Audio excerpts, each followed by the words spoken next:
Selamat datang di channel Sade Cycle. Pada vlog kali ini kita akan membahas tentang teknologi hookless pada wheelset road bike tipe tubeless ya. Jadi rata-rata wheelset hookless itu udah siap untuk tubeless.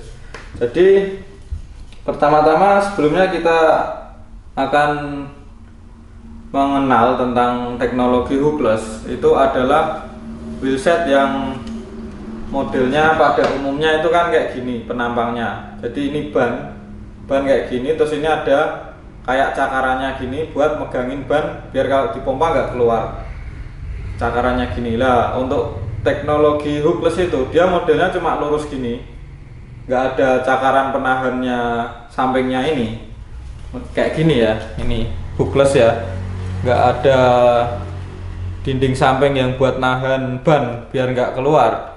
Tapi inilah namanya teknologi baru ya, apapun namanya ya. Kalau teknologi baru biasanya ada harganya. Teknologi ini tuh termasuk ya teknologi mahal, karena wheelset yang seri medium ke atas yang baru menggunakan tipe hookless, ada Extralite, Giant ini, terus DT Swiss, Extralite itu udah pada menggunakan teknologi hookless.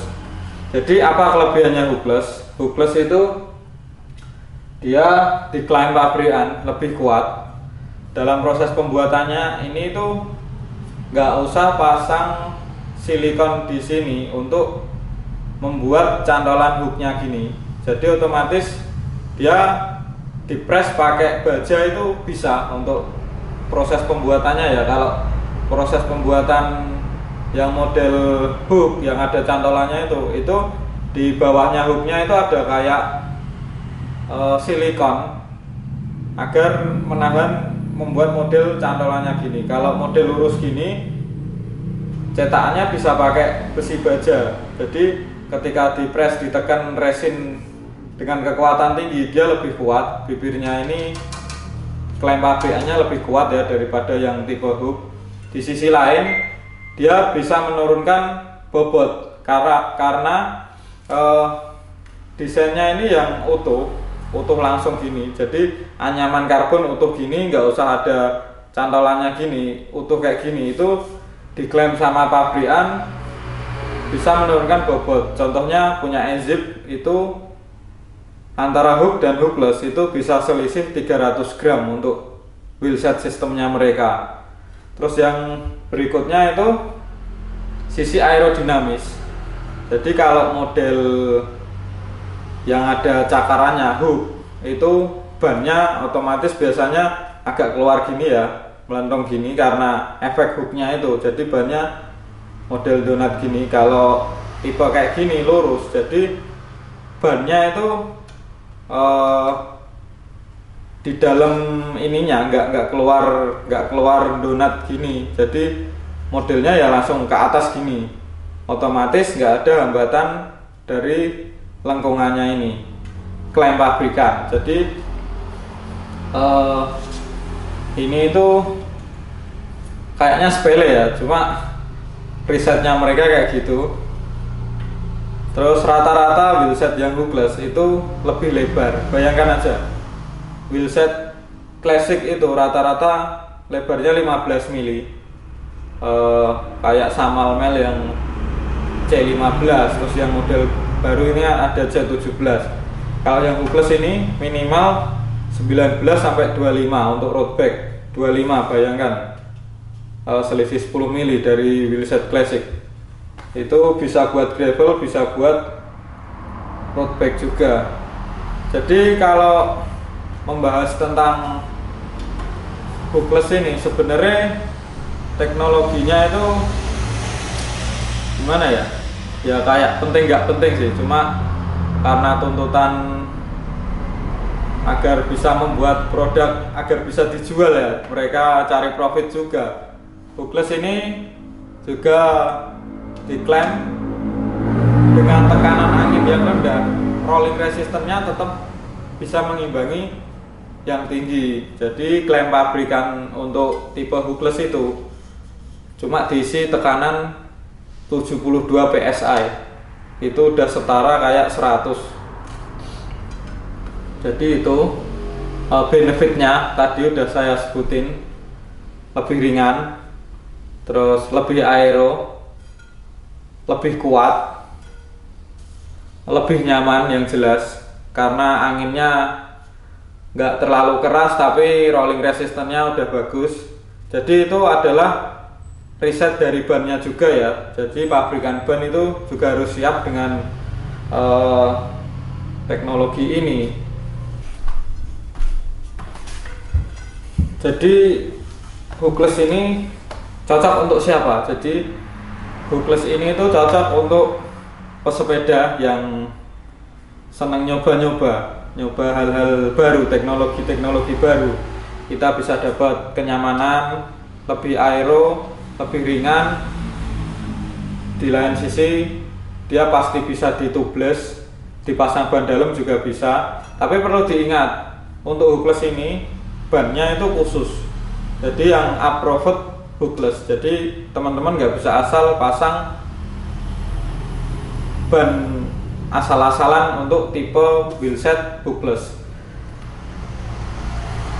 Jadi wheelset ini tidak cocok untuk orang yang belum bisa move on pada ban yang tidak kompatibel untuk rim hookless. Contohnya GP 5000 itu nggak bisa dipasang di sini. Ya bisa, cuma not approved, tidak disarankan. Jadi takutnya nanti kalau ada masalah kenapa karena dia didesain untuk tipe hook.